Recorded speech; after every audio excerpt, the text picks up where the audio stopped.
Hello दोस्तों, आज हम एक्सप्लेन करने वाले हैं। अभी हाल ही में आई क्राइम थ्रिलर मूवी साली मोहब्बत। फिल्म की कहानी एक सीधी सादी हाउसवाइफ की है जो अपने पति से बहुत प्यार करती है। एक दिन उसकी बहन घर में रहने के लिए आती है, तभी उसके पति का मर्डर हो जाता है। अब ये मर्डर किसने और क्यों किया, चलिए जानते हैं। फिल्म की कहानी एक पार्टी से शुरू होती है जहाँ कविता अपने पति विक्की को किसी दूसरी लड़की के साथ देख लेती है। फिर वो लोग बाहर चले आते हैं। वो सभी से पूछती है क्या औरत की सुंदरता ही उसकी सबसे बड़ी क्वालिटी होती है। वो लोग कहते हैं ये बात तो बिक्की ही बताएंगे। बिक्की उस लड़की की तरफ देखते हुए कहता है ना हो तो ना सही, हो तो बहुत बढ़िया है। फिर वो स्मिता की कहानी बताती है जो कि फुर्सतगढ़ में रहती है। अब मूवी फ्लैशबैक में जाती है। स्मिता अपने पति के साथ अपने पापा के दिए हुए घर में रहती है।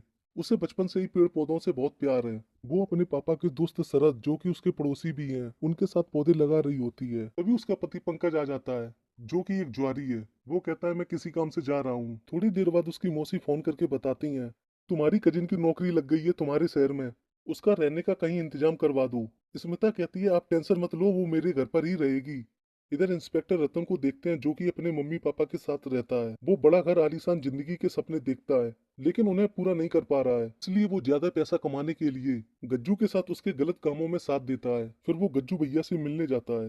तभी उसकी बाइक से गार्डन की ईंट हिल जाती है जिससे वहां का माली जो कि स्मिता का पड़ोसी है उस ईंट को ठीक कर देता है। उसके जाने के बाद पंकज आता है। उसने गज्जू से 27 लाख का कर्ज ले रखा है।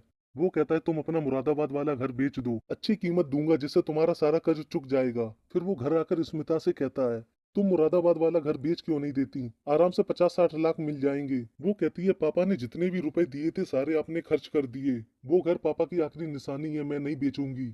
तभी पता चलता है उसे सांस की बीमारी है। फिर वो बताती है सालू की नौकरी लग गई है यहाँ पर, वो हमारे साथ ही रहेगी। थोड़ी देर बाद वो लोग इंटीमेट हो जाते हैं। अगले सीन में वो सालू को रिसीव करने जाता है जहाँ उसे बस देखता ही रहता है। अगले दिन जब वो ड्यूटी से घर वापस आ रही होती है तो कोई भी रिक्शा नहीं मिलती है। वहीं पास में बैठा रतन ये देख लेता है और उसे घर तक छोड़ देता है। फिर वो उसका मोबाइल नंबर मांग लेता है। देखते ही देखते उनमें दोस्ती हो जाती है। कुछ दिन बाद उसकी पंकज के साथ भी नजदीकियां बढ़ने लगती हैं और वो लोग छिपकर होटल में भी मिलने लगते हैं। अगले सीन में वो लोग शॉपिंग करने जाते हैं। वो कहती है दीदी के लिए भी एक साड़ी खरीद लो। तभी उसे रतन का फोन आता है और कहता है इस संडे मैं तुम्हें अपने मम्मी पापा से मिलवाना चाहता हूँ। सालू कहती है अभी मैं बिजी हूँ, बाद में कॉल करती हूँ। एक दिन वो घर में पंकज और सालू को इंटीमेट होते हुए देख लेती है और दुखी होकर पेड़ से लिपटकर रोने लगती है। फिर एनिवर्सरी वाले दिन सालू पंकज के साथ कुछ ज्यादा ही चिपकती है। तभी उसकी दोस्त पूनम कहती है मुझे तुम्हारी बहन ठीक नहीं लग रही है। एक रात सालू उसे सेल्फी भेजती है। फिर पंकज उससे मिलने जाने लगता है। तभी स्मिता पूछती है कुछ चाहिए क्या। वो कहता है मैं तो बस पानी पीने आया था और वापस आकर लेट जाता है। स्मिता कहती है सालू का ऑफिस यहाँ से दूर है। पूनम बता रही थी सालू के ऑफिस के पास एक कमरा है, उसे वहीं शिफ्ट करवा देते हैं। पंकज कहता है जो करना है करो। फिर वो उसके साथ इंटीमेट होने की कोशिश करती है लेकिन वो सो जाता है। अगले दिन वो उसे साड़ी देती है तो स्मिता कहती है इस कलर की मेरे पास पहले से ही है। तभी उसे गज्जू भैया फोन करके घर बेचने की बात करते हैं और मिलने के लिए बुलाते हैं।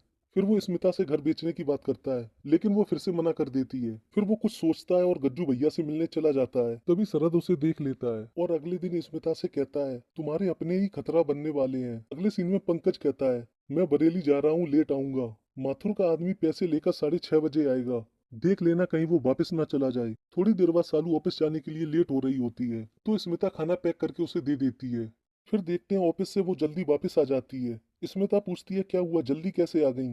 वो बताती है पता नहीं पेट खराब हो गया है, सुबह से 3 बार जा चुकी हूँ। फिर उसी शाम वो कहती है मैं पूनम के बर्थडे पर जा रही हूँ, क्या तुम भी चलोगी, लेकिन सालू उसे मना कर देती है। स्मिता कहती है मैंने दाल बनाकर रख दी है, तुम सब्जी काट कर रख दो, मैं आते ही बना दूंगी। और बताती है एक आदमी पैसे लेकर आएगा, तुम उससे ले लेना। फिर वो पार्टी में पहुंच जाती है। इधर रतन अपने सीनियर दीपू से कहता है पता नहीं कब तक 3-3 हजार रुपए के लिए गज्जू भैया के पीछे दो मिलाता फिरूंगा। तभी उनके हेड ऑफिस से फोन आता है।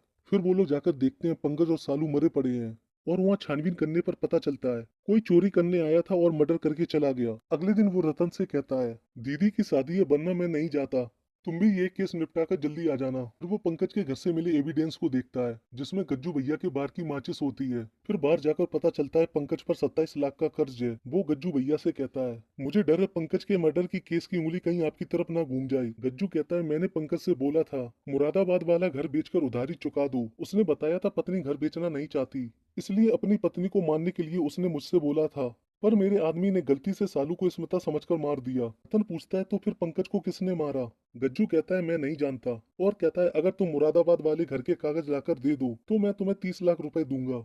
फिर वो इन्वेस्टिगेशन में लग जाता है और सीसीटीवी फुटेज से पता चलता है सालू पंकज के साथ होटल में गई थी। फिर वो अपने सीनियर से झूठ बोल देता है कि लीड नहीं मिल रही है, इस केस को बंद करना पड़ेगा। फिर वो पूनम से मिलता है और पूछता है बर्थडे पार्टी का कोई वीडियो या फोटो है आपके पास। वो कहती है जैसे फोटोग्राफर मेरे पास लाएगा मैं आपको व्हाट्सअप कर दूंगी।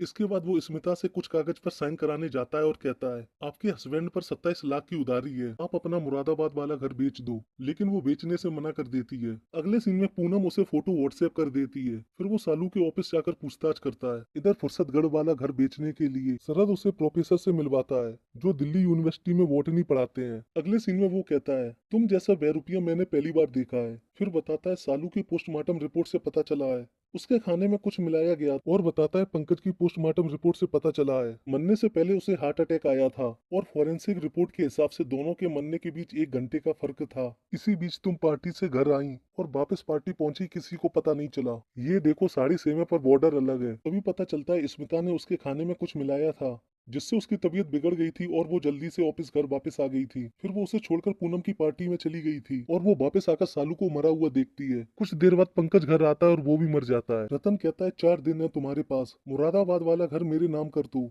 अगर होशियारी दिखाई तो मर्डर के केस में सीधा जेल में डाल दूंगा। अगले दिन वो घर बेचने के लिए कागज तैयार करवा देती है और घर आकर सामान पैक करने लगती है। अगले सीन में वो मम्मी को बताता है मैं दीपू की बहन की शादी में जा रहा हूँ। फिर वो गज्जू से मिलने जाता है और बताता है मैं मुरादाबाद गया था, वहाँ पता चला उस घर की कीमत तो करोड़ों में है, अब मुझे 30 लाख नहीं ज्यादा चाहिए। गज्जू कहता है ये बताओ पहले पंकज को किसने मारा। वो बताता है पंकज की बीवी को उसके और बहन के अफेयर के बारे में पता चल गया था इसलिए उसने ही मार दिया। फिर वो स्मिता के घर जाता है और घर के कागज चेक करते हुए पूछता है तुम्हारा पति इतना लंबा चौड़ा है, फिर तुमने उसे अकेले कैसे मारा और तुम्हें कैसे पता चला कि पंकज और गज्जू तुम्हें मारने की प्लानिंग कर रहे हैं। फिर वो जैसे ही थूक लगाकर पेज को पलटता है वैसे ही उसका शरीर पैरालाइज हो जाता है। तभी शरद आता है और पता चलता है उसी ने स्मिता को जहरीला पौधा दिया था जिसका रस निकालकर उसने घर के कागज पर लगा दिया था। वो स्मिता से कहता है प्रोफेसर साहब को घर पसंद आ गया है जिसको खरीदने के लिए उन्होंने 64 लाख रुपए दिए हैं। फिर वो उससे कागज छीनकर जला देती है।